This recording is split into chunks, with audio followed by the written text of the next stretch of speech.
አይቻልም የሚለው መሰረቱ የሚለው አንድ ወንድሞች ነግሮኝ ስለዛ ጉዳይ ላይ ማብራሪያ ብታደርግልኝ። ማለት አንዴ ሐዲስ የለውም መሰረት የለውም ሐዲስ ሲባልም ሰማውና ሜቢ በዚህ ጉዳይ ላይ ኢንሻአላህ እስቲ አይ ፊዕሉ የለም። ነቢዩ ሰለላሁ ዐለይሂ ወሰለም የጁምዓ የሰገደ ሰው የዐስር የሚል ቢኖርም ደካማ ነው።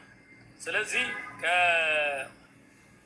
ከሶላት ጅምዓ በኋላ ቀስር የሚባል የለም።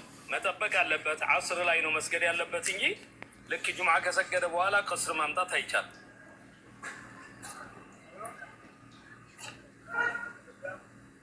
ጁምዓ ሰግዶ ከዛ በኋላ ዐስር መጠበቅ አለበት እንጂ ጁምዓ ሰግጃለሁ ብሎ ቀስር መስገድ አይቻልም።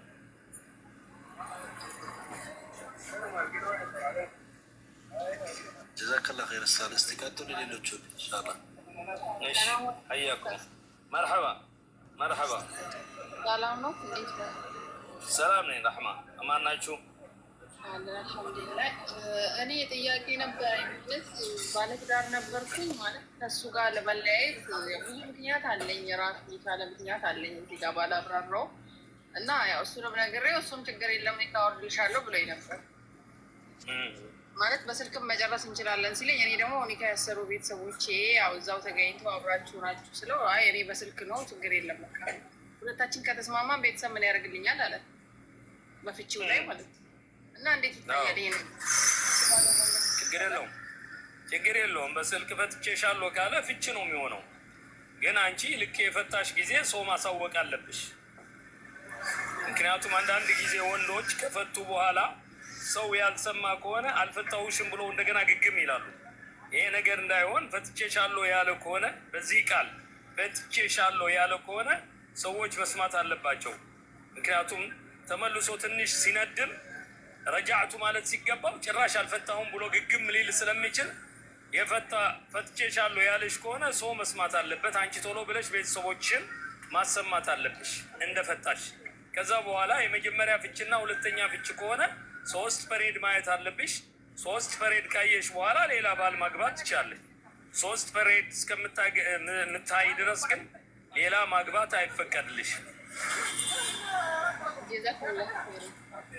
አያኪላ አላህ ይባርክ። እሺ አለይኩም ሰላም ወራህመቱላሂ ወበረካቱ። ዩዜር እኔም አገር ቤት ከባሌ ጋር ተጣልተን 1 ዓመት ተለያይተን ቁጫል። ከዛ በኋላ ሱዲ ላይ ነበርኩኝ። አብረን ያፈራነው ንብረታችንን ሲከለክለኝ ከሰስኩትና ህግ ላይ ቀረበና ንብረቱን አካፈለልኝ። ከዛ ሰው ፍርድ ቤቱ ይቺ ምን መጀመሪያ ካደኝ ምስቴ አይደለችም አለ። ምስቴ አይደለችም ብሎ ሲጠይቀው ምስክር ታመጫለሽ አሉኝ። ከዛ ካላሰሩኝ 3 ሰዎች ወረቀት አወጣሁና ሰዎቹ ቀረቡና ሰዎቹ ፊት ለፊት ምስቴ አይደለችም ከለቀቅኳትም 3 ዓመቴ ነው ለቅቄያታለሁ ምስቴ አይደለችም አለ። በቂ ነው ይሄ? ማን ፊት ነው እንደዛ ያለው? ኢማሜውም አለ። ኢማሜ ይባላል፣ ሸያደም ይባላል። ያሰረኝ ኒካ ያሰረኝም አለ። ፍርድ ቤቱም ቁጭ ብለዋል። 2 ምስክሮችም ቆመዋል። ስለዚህ ይህን ቃል የተናገረ ከሆነ ፍቺ ይሆናል። አዎ ከተረጋገጠ እኔ ከፈታሁሽ ሰዎቹም ቁመዋል። ንብረቱንም አካፍለው ሰጥቶኛል። ፈትቻታለሁ። እቺ ምን ናት አለው ሰውየው። ምንም አይደለችም ከፈታዋት 3 ዓመቴ ነው። ፈትቻታለሁ። ልጆቿም ትልልቅ ናቸው። ለቅቄያታለሁ ብለዋል። خلاص ፈትቻለሁ ካለ ፍቺ ነው የሚሆነው። ማሻአላህ